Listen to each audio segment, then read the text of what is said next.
Hello বন্ধুরা, আমি অনেক দিন ধরেই ভাবছিলাম যে কাঞ্জি বানাবো।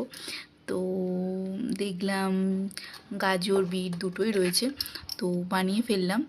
সাদা সর্ষে, গাজর, বিট একটু বড় বড় করেই কেটে নিয়েছি। কেটে নিয়ে একটু আমাদের বিট নুন, হিং আর সাদা সর্ষে বেশি মিহি করে বাটিনি, হালকা করে বেটে নিয়েছি। দিয়ে